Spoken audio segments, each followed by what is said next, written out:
Ang basa ng ating kapalaran ngayon ay maaring tumutukoy sa iyo, o sa ibang tao, na kapareho mo na zodiac sign. Ito ay isang simpleng gabay po lamang. Tanging ang Panginoon lamang ang siyang nakakaalam sa magaganap sa ating buhay. Gawing gabay at libangan lamang. Tagalog Chinese Horoscope, September 5, 2023. Year of the Rat. Hindi mo man gustuhin ay magkakaroon siya ng lihim na pagtatampo sa'yo. May mga bagay ka kasing magagawa na hindi magiging malinaw sa kanya. Kaya iba ang ipapakahulugan niya dito na magiging dahilan para siya ay magtampo.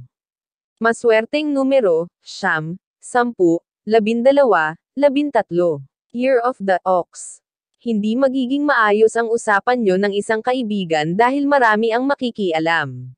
Ang pinaplano nyong negosyo ay madidiskaril dahil sa dami ng boses na inyong pakikinggan.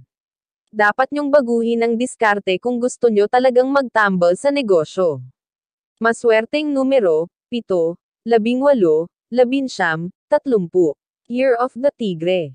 Maraming bubuyog sa trabaho ang magnanais na sirain ka. Nakikita kasi nila ang mabilis mong improvement at napag-iiwanan sila sa ere. Hindi sila makakahabol sa'yo dahil sa likas mong galing kaya sisirain ka na lang nila. Mag-ingat at manatiling humble. Maswerteng numero, 1, 23, 24, 28. Year of the Rabbit. Hindi sinasadya ay mapapabayaan mo ang trabaho. Ito ay dahil sa mga personal mong problema na hindi mo maiwan sa bahay. Mas makakabuti kung aayusin mo na ito asap bago pa lumala at mas maapektuhan pa lalo ang trabaho mo. Maswerteng numero, 11, 13, 16, 18. Year of the Dragon. Makakaramdam ka ng boredom, pagkasawa sa araw-araw mong routine. Kaya naman maghahanap ka ng bagay na makakapagbigay sa'yo ng thrill at excitement. Hindi mo ito matatagpuan sa anumang gawain ngayon kundi sa isang tao. Maswerteng numero, 2, 4, 7, 17. Year of the Snake. Hindi mo inaasahan ang pagbisita ng isang tao na hindi mo pagaanong kilala kaya makakaramdam ka ng konting takot. Iisipin mo na isa siyang stalker. Pero magkakamali ka dahil ang totoo ay isa siyang businessman na gusto kang bentahan. Maswerteng numero, 6, 8, 9, 11. Year of the Horse. Wala kang magagawa sa araw na ito kundi magbabad sa social media.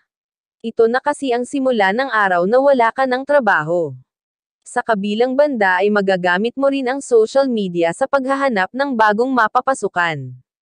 Maswerteng numero, 1, 2, 4, 14. Year of the Sheep. Akala mo ay walang silbi sa'yo ang isang kamag-anak.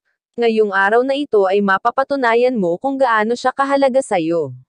Kakailanganin mo ang tulong niya at hindi ka magdadalawang salita at tutulungan ka niya. Maswerteng numero, 10, 17, 19, 20. Year of the Monkey. Makakahanap ka ng panibagong kakampi sa katauhan ng isang dati ng kakilala pero ngayon palang napapalapit sa'yo.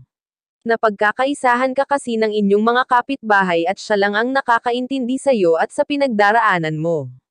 Maswerteng numero, 21, 22, 26, 30. Year of the Rooster. Maghanda ka na ng panyo dahil hindi mo mapipigilan ang mapaiyak sa matutuklasan mong lihim. Hindi naman ito ganoon kalala, sadyang mababaw lang ang iyong luha dahil sa mga tao na nagpapaalala sa iyo ng nakalipas. Maswerteng numero, 5, 11, 24, 29. Year of the Dog. Mapipilitan kang ibalik agad ang isang bagay na hiniram mo mula sa isang kamag-anak. Hindi ka kasi manhid para hindi mo malaman na para sa'yo ang patama niya sa kanyang mga post sa social media. Malalaman mo na ang totoong kulay niya. Maswerteng numero, 4, 8, 11, 25. Year of the Pig. Mauubos ang oras mo ngayon sa paglilibot sa ilang pamilihan at mall.